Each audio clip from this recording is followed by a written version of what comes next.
Como primera intervención contaremos con la conferencia intitulada Propuestas metodológicas para el registro de caminos con componentes incas del reconocido arqueólogo Cristian Vitri, quien nos acompaña de manera virtual desde Argentina. El doctor Vitri es especialista en arqueología de alta montaña y tiene más de 19 años de experiencia en investigación y gestión del Capac Ñan Sistema Vial Andino, el Camino del Inca, como también se le conoce popularmente. Actualmente es director general de Preservación e Investigación de Salta, de la Subsecretaría del Patrimonio Cultural. Recibamos, por favor, con un fuerte aplauso al doctor Cristian Vitri.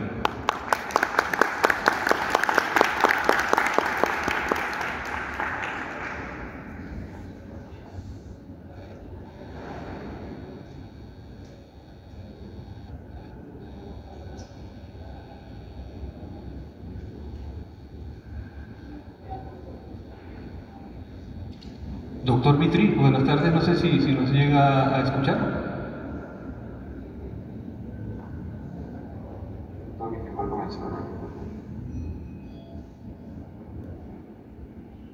Hola, hola. Perfecto, se le escucha bien. ¿Cómo está, doctor Vitri? Buenas tardes, muchas gracias por acompañarnos.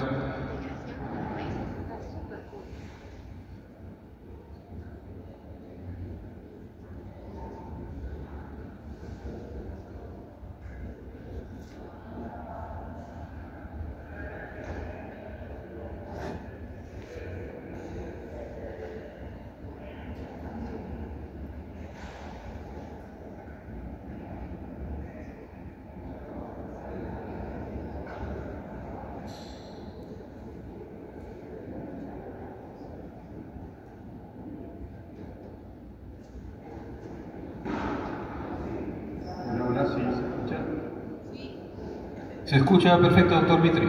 ¿Cómo está? Buenas tardes. Muchas gracias por acompañarnos. Bueno, en primer lugar, saludar y agradecer a todo el equipo Capac Ñan Perú y al Ministerio de Cultura por esta invitación. Nombrar a cada uno me llevaría los 20 minutos de la charla, así que paso directamente a la presentación, agradeciendo nuevamente la amistad y el afecto de todo el pueblo peruano y toda la gran familia Capac Ñan que nos une y nos convoca a 11 años de la nominación. La temática que vamos a tratar hoy, si bien habla obviamente sobre una propuesta metodológica, no voy a ahondar justamente en todas las técnicas, todos los métodos, que los hay muchos, y de hecho se generaron muchas guías, como ser la última que generó justamente el Perú, que es la guía de identificación y registro del Capac Ñan, tomando como antecedentes muchos otros trabajos de muchos investigadores que hemos aportado de una u otra manera para trabajar justamente con estos registros, ¿no? Entonces, más bien lo que voy a hacer es ir a un arco un poco más amplio, ¿no? Porque estas tecnologías, esta metodología va avanzando permanentemente con el tema de los drones, con las estaciones postales, los sistemas LIDAR, y hay, digamos, una gran utilidad de recursos hoy por hoy, sin hablar de la influencia que está teniendo y que va a seguir teniendo la inteligencia artificial en todos los procesos de registro, investigación y relevamiento de la arqueología en general y los sistemas viales en particular, ¿no? Tanto en la selva como en el desierto, como en la sierra, como en la costa, como en tantos paisajes que tenemos justamente en el ámbito andino. Es así de que nosotros, antes de comenzar en el tema específicamente, quiero hacer referencia al público en general, que quizás no conozca, de qué estamos hablando cuando hablamos del Capac Ñan, ¿no? de este gran sistema vial, de esta gran red, ¿no? de caminos que vincularon toda Andinoamérica, desde el sur de Colombia, pasando por Ecuador, Perú, Bolivia, Chile y Argentina, ¿no? En esa vasta red que vemos ahí, estimada en 40.000 kilómetros, el equivalente a una circunferencia terrestre, para que tengamos una idea, pero la conquista, la expansión expansión incaica no solo se dio en un sentido horizontal, podríamos decir, areal, sino también vertical. Y en la imagen que tenemos a la derecha, con más de 200 montañas que fueron ascendidas por los incas, ¿no? Y esto es un hecho sin precedente a nivel mundial, porque ninguna otra cultura se dio al trabajo y al oficio de tener que subir a las montañas, y mucho menos montañas superiores a 4.000, 5.000, 6.000 metros. Tenemos casi 40 montañas superiores a 6.000 metros que fueron ascendidas por los incas en el siglo XV. Entonces, esto nos lleva a plantear una serie de cuestiones que venimos hablando del Capañán. Ayer el colega y amigo Gustavo hablaba de la geología interandina, ¿no? con su ejemplo sobre los mapuches y toda esta extensión que había. Luego se habló de una memoria en movimiento, y también hablamos todo el tiempo de comunidades, de identidad, de este espacio, ¿no? Etéreo, este espacio cargado de simbolismo y significaciones. Y bueno, yo creo, y esta es un poco la propuesta, que todos esos elementos los tenemos que incorporar dentro de nuestro registro, de una u otra manera. Y de eso va justamente esta propuesta. Entonces, nosotros tenemos que en la expansión del Tahuantinsuyo, este proceso fue planificado, fue ritual, fue simbólico, ¿no? Es decir, no estaban anexando territorios, como hoy lo podremos pensar de una manera específica o exclusivamente pragmática y productiva, sino más bien era incorporar personas, incorporar ayllus, comunidades, sumar a rituales, sumar creencias y simbolismos, ¿no es cierto? ¿Por qué? Porque el paisaje estaba dotado de una serie de ánimas, ánimus, ¿no? Estaba formado por seres humanos y entidades no humanas, era jerárquico, tenía toda una organización, y además plagado de historias y narrativas, ¿no? Entonces, de eso, digamos, fíjense de que no existe en la cultura occidental, en nuestro idioma particularmente, un término que pueda definir eso, o mejor dicho, al revés. El término paisaje, el concepto paisaje tal como nosotros lo entendemos en el ámbito andino prehispánico, no existe una palabra equivalente. Lo más parecido podría ser el tiracuna, ¿no? Y los tiracunas, que son justamente esa cuestión, digamos, de vinculaciones entre seres humanos, entidades humanas y no humanas, organizados, relacionados, era absolutamente relacional, jerárquicamente, ¿no? A través de las huacas, los lugares sagrados, los sapos, las montañas, los puquios, las cochas y todos los lugares, así también como plantas y animales, ¿no? Entonces todo eso formaba lo que se conoce como tiracuna, que vendría a ser lo más parecido que nosotros podríamos decir respecto a este término, sería el concepto del paisaje sagrado o geografía sagrada.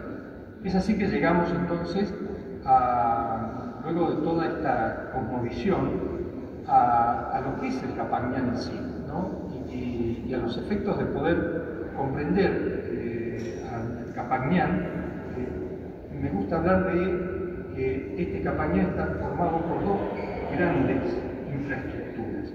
Por un lado tenemos la infraestructura simbólica y por otro lado la infraestructura edilicia, la construcción en sí, ¿no? Y es justamente en la infraestructura edilicia donde durante años nosotros, los arqueólogos, nos hemos centrado, hemos aplicado todas las técnicas y todas las metodologías para poder llevar adelante nuestros relevamientos. Sin embargo, la infraestructura simbólica es como que la disociamos del proceso muchas veces interpretativo del camino y normalmente metodológico en cuanto al relevamiento. Cuando hablamos entonces de este paisaje, de esta tiracuna y de esta infraestructura simbólica, vamos a empezar por los grandes sapos, montañas, jircas, guamanis, mancos, achachilas, cuántos nombres depende de la región, ¿no? Como les dije al principio, los incas se dieron a la tarea de ascender estas montañas, un hecho sin parangón, sin comparación a nivel mundial, ¿no? Por más de 200 montañas que fueron ascendidas. Entonces ahí tenemos montañas emblemáticas como el Nevado de Ampato en Arequipa, o el Ausangate en el Cusco, o el Misti también en Arequipa, el Chuyayaco, y tantas otras montañas más donde incluso se realizaron en muchos de ellos ofrendas humanas. Siguiendo con la infraestructura simbólica, también vamos a tener toda la intervención en el paisaje, porque la intervención en el paisaje no era solamente para generar terrazas de cultivo, sino era modificar ese paisaje para, de cierta manera, podríamos decir, domesticarlo, para ejercer de deidades o de dioses, como los incas normalmente se presentaban, ¿no? Con todo ese poder social, cultural, simbólico, tecnológico, adquirido a través de miles de años, de todas las culturas que se dieron, ¿no? Y también las maquetas, ¿no? Una gran cantidad de maquetas que figuraban ese paisaje real e imaginario, ¿no? Material y simbólico a la vez. En épocas prehispánicas, los incas particularmente, amojonaron los caminos, ¿no? Y estos mojones no solamente delimitaban tierra, sino que también tenemos estos mojones o hitos que tenían connotaciones astronómicas, que tenían connotaciones sagradas, que formaban parte de ese paisaje simbólico, de esa configuración y de esa creación de un nuevo espacio durante el proceso de expansión de esta política propuesta por los incas, conocida como el Tahuantinsuyo, ¿no? El estado de las cuatro partes, de los cuatro estados. Otro elemento dentro de esta infraestructura simbólica van a ser las zapachetas, junto con los mojones o hitos o columnas astronómicas. Vamos a tener las zapachetas, como los más comunes. Sabemos que existen huaylas, saivas, tocancas, rumituru, mochaderos, una serie de términos que también son variantes dentro de toda esta infraestructura simbólica que acompañan a los sitios y muchas veces a los caminos. Acá estamos haciendo alusión a los que están relacionados justamente con los caminos propiamente dichos, ¿no? Entonces tenemos estas zapachetas que son las que están a la vera del camino y son elementos sagrados. Entonces, vamos a pasar ahora a la infraestructura edilicia, para que el público en general también sepa de qué estamos hablando cuando hablamos de camino, porque no es solamente el camino o el campañal en sí, sino que necesariamente, para que sea un camino incaico, tiene que estar acompañado de una infraestructura asociada. Y acá tenemos algunos términos que vamos a ver en cuanto a la infraestructura en general y la infraestructura caminera o vial que vamos a decir a continuación. En primer lugar tenemos los chasquihuaces, o casa de los chasquis, ¿no? Entonces los chasquis eran los corredores y fíjense que estas chasquihuaces, estas casas, estaban ubicadas en promedio entre 5 y 6 kilómetros cada una, pero si había un descenso se podía prolongar más, o si el camino ascendía o se ponía tortuoso, los chasquihuaces estaban más próximos entre sí, ¿no? ¿Esto por qué? Porque había que mantener una velocidad. Para que tengamos en cuenta la importancia de este sistema de comunicación, la velocidad de los chasquis, de la transmisión de información, solo fue superada con el advenimiento de los vehículos a motor. Ni siquiera en la época de las carretas o con las mulas o caballos fue superada la velocidad de transmisión de información que se tuvo con los chasquis.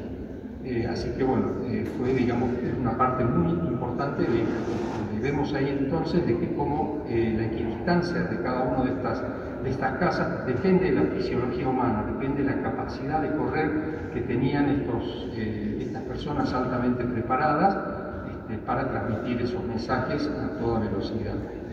Así como la fisiología humana determinaba la instalación de los chasquihuaces, Los tambos dependían de la fisiología animal, ¿no? Es decir, la llama cargada puede transitar durante una jornada y caminar aproximadamente entre 18 a 25 kilómetros aproximadamente, ¿no? Entonces, ahí nosotros vemos cómo generaron estos caminos para poder instalar estos tambos o refugios o albergues donde descansaban ya sea el ejército o los administrativos del Inca en su derrotero por el Castañón.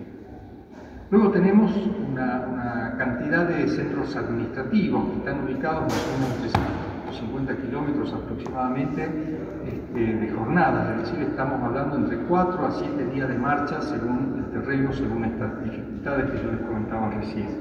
Y estos centros administrativos tienen una serie de edificios como son las callancas, los usos, las canchas, las colcas o las plazas o caipates.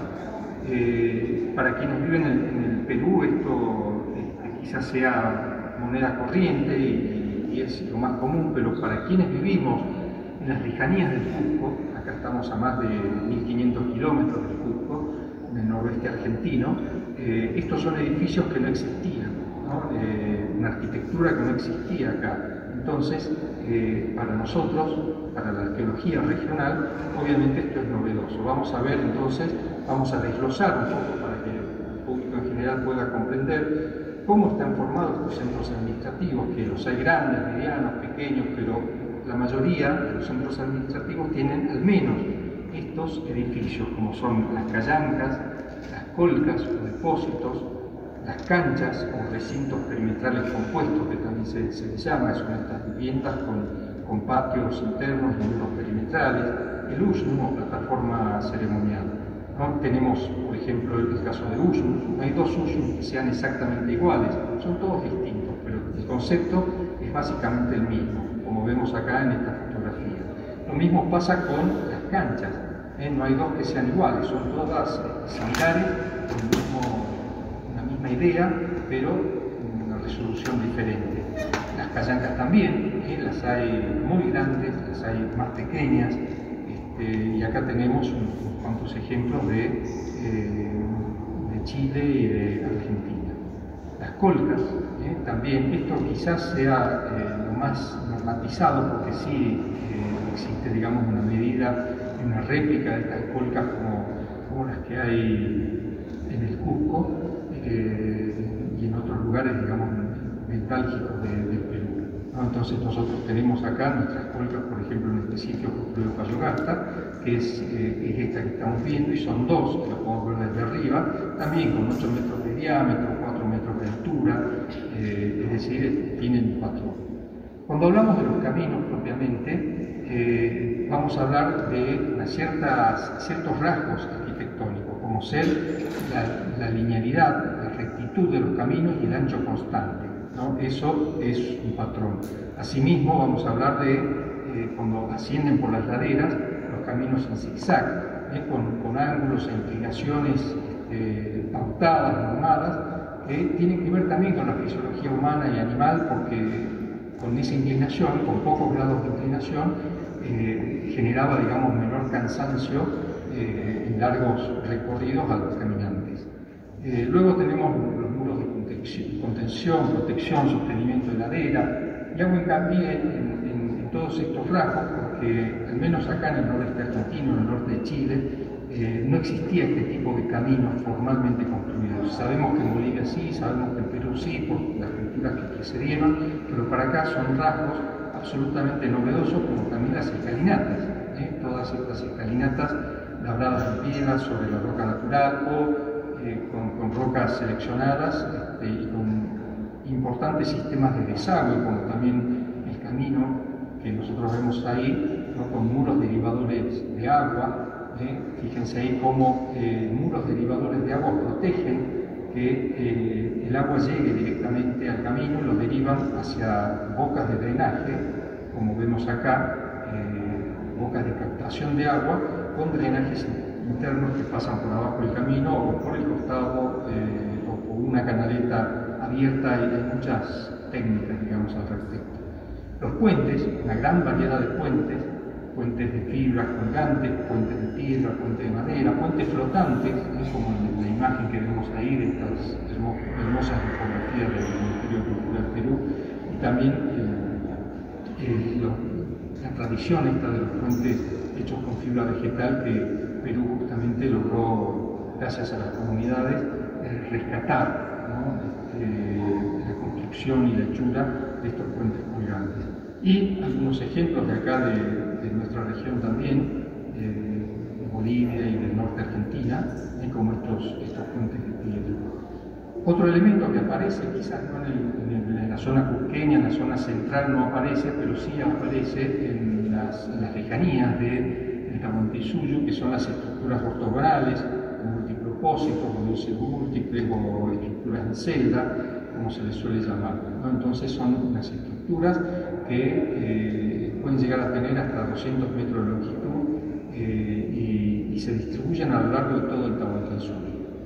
Por otro lado, un tipo especial de caminos que son los caminos ceremoniales, ¿no? Caminos que llegan hasta los 6.700 metros de altura. Realmente son una proeza humana el hecho de trabajar y haber trabajado y haber construido estos caminos a tanta altura. Entonces, ya para ir, luego de haber mostrado todo lo que es el Capañán, ¿cuál sería el marco metodológico? ¿Cuál sería la propuesta? Que no tiene que ver quizás con una ficha, que no tiene que ver quizás con una técnica, pero sí con una forma de pensar, con una forma de abordar esta temática, ¿no? Entonces, de manera integral. Por eso he dividido esta perspectiva en tres elementos. Los elementos sustantivos, que son aquellos formados por construcciones, como los caminos, los tambos, chasquiguasi, todo lo que hemos visto recién, ¿no? Las estructuras ortogonales, los centros administrativos, puestos de observación. Esos son los elementos sustantivos, es el camino, el Capañán en sí, con toda su arquitectura y todos sus elementos asociados. Los elementos adjetivos son aquellos formados por elementos que tienen connotaciones simbólicas, míticas, rituales, que hacen a esta cosmovisión y esta cosmología andina.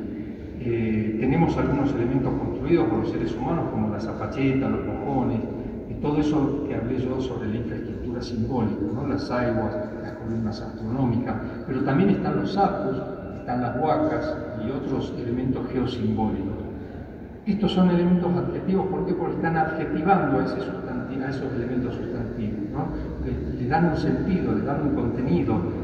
Y finalmente tenemos los elementos complementarios, que son todos aquellos que de una u otra manera nos están remitiendo justamente al pensamiento del camino, del entorno, de la naturaleza, la narrativa del paisaje, las leyendas, las tradiciones, las fiestas, que pueden aludir directa o indirectamente a los sistemas viales, y no siempre los aluden. Entonces ahí nosotros tenemos gráficamente estos elementos sustantivos, es decir, las materialidades, estos elementos adjetivos, que es la infraestructura simbólica, con las huacas, las huancas, las aiguas, los rumitubos, etcétera, etcétera, ¿no?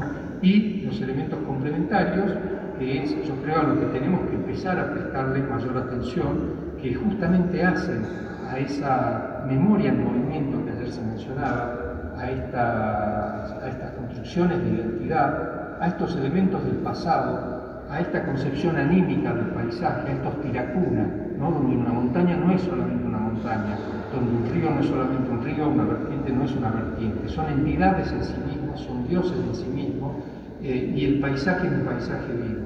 Yo creo que en la medida en que nosotros podamos incorporar más estos elementos sensibles, anímicos, que hacen a la cosmovisión andina, nos va a permitir una comprensión más integral del paisaje, del espacio, del Capañán en toda su dimensión, ¿no? Y a su vez nos va a generar, digamos, un mensaje hacia ese futuro a una sociedad que estamos acostumbrados lamentablemente a depredar ese paisaje, ¿no? Entonces, ¿cómo podemos depredar algo si realmente internalizamos de que esos paisajes están vivos y nos protegen y nos cuidan y tienen componentes simbólicos. Entonces, de esa manera, doy por concluida este conversatorio. Quedo atento a cualquier consulta, directa o indirectamente. Muchas gracias.